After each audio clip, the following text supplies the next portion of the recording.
Hi, it's KCCK's Culture Crawl.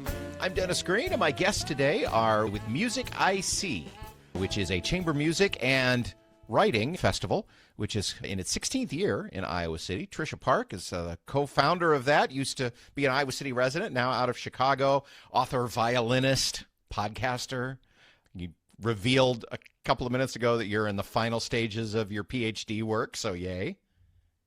Midway, but getting there. And director of the Iowa City of Literature, Iowa City City of Literature, John Kenyon. John, welcome. Yeah, thanks for having us. Nice to have you both here. Tricia, let's start with you. We've talked in the past, of course, about MusicIC, but tell me again how things got started. And even though your original partnership was not with City of Literature, this has always been a music and literature festival. Yeah, we're going into our 16th year, which is amazing in so many ways. So 16 years ago, artistic director of Hancher, then Judy Hertag, and I were brainstorming one summer and we were like, let's do something special and unique to Iowa City. And we thought about chamber music is definitely something that happens in the summer all across the globe. But what can we do that's very specific to Iowa City's roots and its identity? And so we wanted to celebrate music, but also its literary history here in Iowa City. As a writer of words and notes, sounds, that was particularly meaningful to me as well. That was how things started. And John, when did the City of Literature get involved? So we got involved about 8 years ago now, maybe even more. I was actually on the board of Summer of the Arts here in Iowa City at the time, and MusicIC had shifted to be under that umbrella, and the conversations were happening about whether that was the best fit or maybe there would be a different fit. And obviously, with the literary focus that we have as an organization, the conversations made sense to see if this would be something that would be better under our umbrella, perhaps. And so we took that on and have been working with Tricia ever since to bring the festival to Iowa City. Tricia, looking back over 16 years, what has, and especially that combination of music and literature, can you think of a time when, boy, that just was an extraordinarily combination that uplifted both art forms? Yeah, I want to say, not to pat ourselves on the back too much, but I feel like that every year.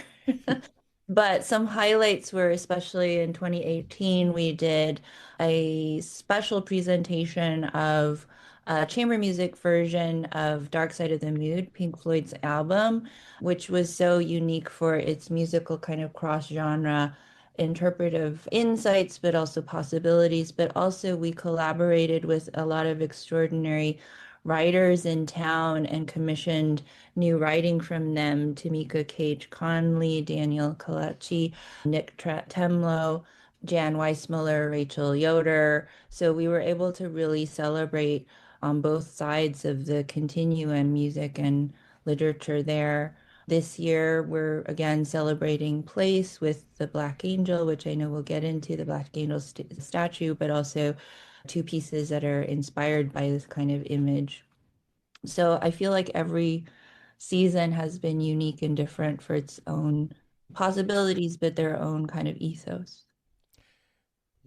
When did the Black Angel as an image first come into this to inspire you? So at its heart for this festival is really George Crumb's Black Angel, a piece that he also subtitles 13 images for the from the Dark Land, rather. That is a landmark work for string quartet and really marks, like in many ways, the beginnings of what we know of as contemporary classical music in America. The piece, a performance of the piece in the 70s inspired the Kronos Quartet to join and begin their really important work to building the sort of scaffolding and structuring of classical contemporary music. So George Crumb wrote the piece in 1970. I believe it was first premiered in 71. He called it a, quote, parable of our troubled contemporary world, which feels very of the moment. He wrote Oh it in boy, if only you couldn't have found something that fits this time and place perfectly. Yeah, he was writing it, no kidding. He was writing it in response to the period of time, which was also tumultuous around the Vietnam War as a sort of protest piece. The piece incorporates a lot of poetics, symbolic numerology, especially the numbers 13 and 7. He also quotes directly from Franz Schubert's piece, Death and the Maiden, which is a really seminal string quartet piece from the Romantic era, from the 19th century. And all these pieces really respond to themes of mortality, symbolism, war, rupture, all these really light topics, but that seem very apropos. And then, of course, performances of the Black Angels, George Crumb's Black Angels, are pretty few and far between, mostly because they call for amplified string quartet, which means that people who come to the performance will have a very different experience. They'll hear the Schubert first, which is a more traditional acoustic string quartet, and then we put on mics and we become a little X-Men-y in terms of getting extra stuff, gear, mics and stuff like that classical musicians don't generally engage with, which changes the sound world. We're also going to be playing things like glasses with bows. So there's like this section called God music where we have this kind of haunting harmonics played with glasses, tam-tams that we play. We also vocalize while we're playing. We do a lot of extra musical techniques on the instruments, including playing some of the same music from the Schubert that inspires Crumb, but playing it instead of holding my violin this way, playing it lute style, or yeah, viol style. So like we're all going to hold our instruments like cello, which will be great for Kenny Lee, our cellist, because he's going to be able to tell us what to do. But there's also all kinds of weird things we have to do. We play behind the fingers. Normally our left hand is this way, so we would be this way if we were playing cello, but we're going to be transformed. Anyway, there's a lot of theatrical elements too. So all of those create a very special experience for the musicians and for the audience, but also point towards why it's very special to have a live performance of this piece. It takes a lot of teamwork and a lot of energy that's even beyond what a kind of more traditional acoustic performance of chamber music would feel like. Of course, it's you. You mentioned Kenny Lee, who's the director of the orchestral studies in the University School of Music. Was it interesting recruiting musicians to play this piece because of all the extra things that everybody was going to end up doing? Yeah, it's always you want people who are going to feel already 1970, which to me doesn't feel like very long ago, but is a really long time ago. It's what, 55 years ago. And so this piece has been around for a long time. And even still, the techniques that are required of it are unique enough that you want people who feel comfortable playing in different genres. And so, in addition to Kenny, who's incredible and versatile, we're also playing with violinist Samantha Bennett, who's a member of the Dallas Symphony. And then New York-based violist Celia Hatton also plays with A Far Cry and the Sphinx Virtuosi. She's been on multiple Grammy-winning recordings. She is also very genre savvy, very genre flexible, which is something that more and more contemporary classical musicians are called upon to do and more comfortable with. I hope that also challenges what people may think of as the kind of typical classical music experience will be like for them. This is a very cool, unique, special event. So that's the music side. Now put on your writer hat. And I know that the weekend begins with a preview event that's going to be more literature focus at the Black Angel restaurant. So again, boy, very convenient to have that venue for this as well. Tell me a little bit about the writing side. Yeah, this is John Kenyon's brainchild. Do you want to talk a little bit about what we're going to be doing there?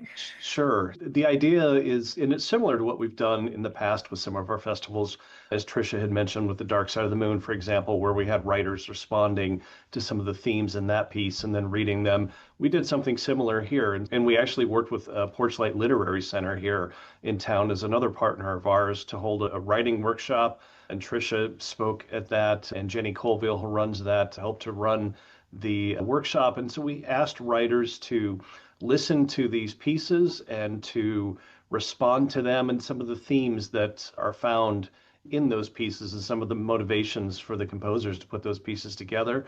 And the writing will be evaluated. We're in the process of doing that now, and we'll handpick a handful of those folks to come and share their writing, to read it aloud as part of that event on the 30th at the Black Angel. And that will be interspersed among different performances of the melodic themes in Death and the Maiden and the Black Angels.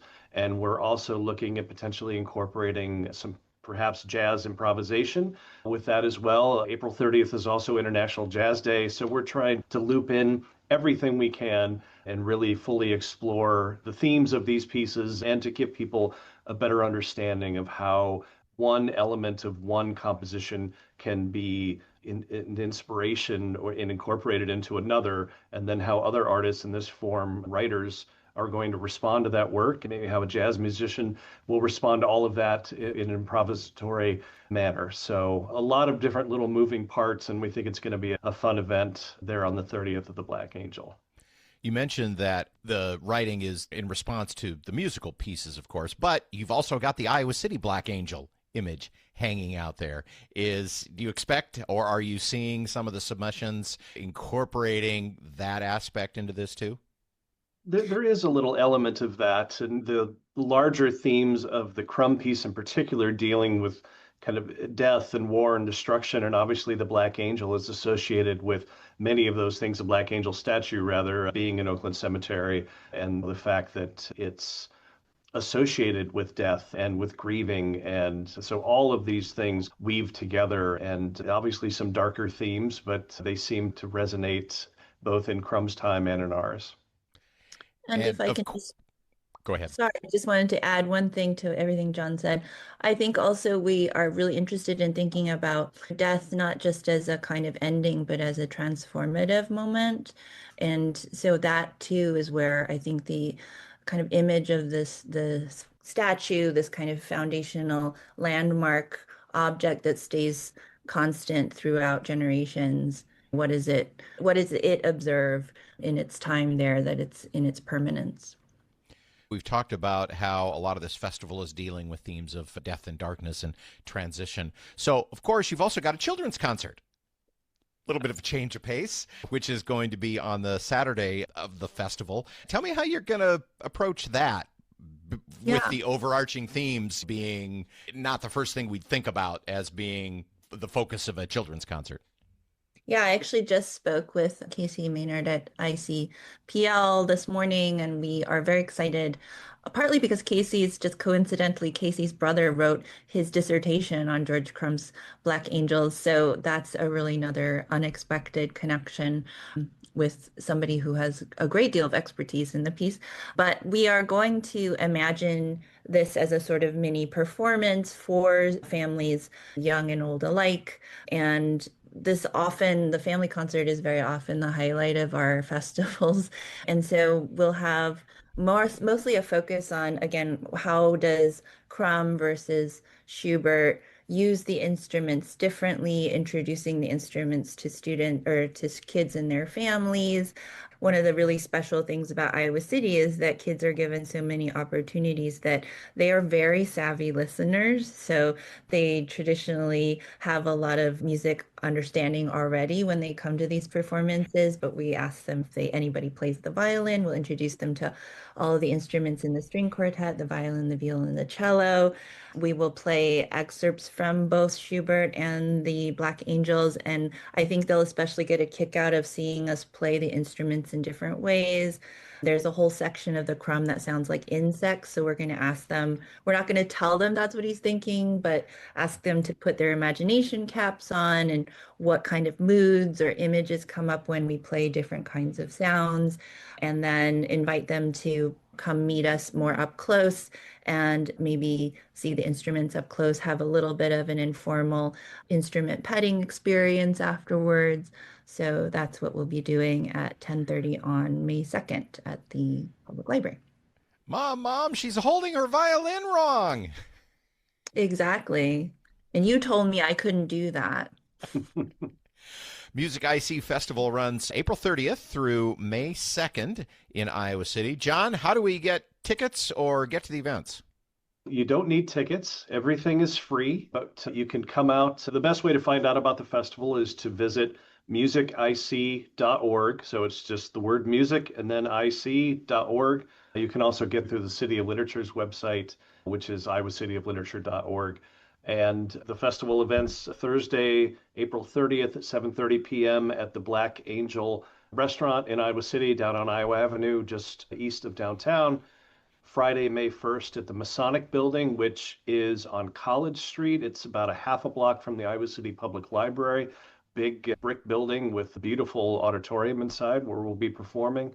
And then, as Tricia just mentioned, Saturday, May 2nd at 10:30 a.m., the family concert in the big meeting room in the Iowa City Public Library. MusicIC.org if you'd like information on these specifically. Tricia, if people want to follow you on social media and keep or on the web and keep an eye out for your performances, and I know you said you're working on a novel, how do they do that? My website is triciapark.com. Very hard to remember. That's TRICIAPARK. You can also follow me on Instagram my handle is Where's the Park. Again, MusicIC.org for information about this. As always, this is a highlight of the early summer in Iowa City. Tricia, always great to have you back in Iowa City. And John, thank you as well for everything you've done to put this together. Looking forward to a great weekend. Hope to see you there. You can hear the Culture Crawl live on the radio most weekdays at 10:30, on demand at kcck.org/culture, or subscribe using your favorite podcast player. Watch our videos on the KCCK Facebook and YouTube channels. Our producer is Lydia Kilgore. The Culture Crawl theme is composed by Vivian Shanley. I'm Dennis Green, and I'll talk to you later.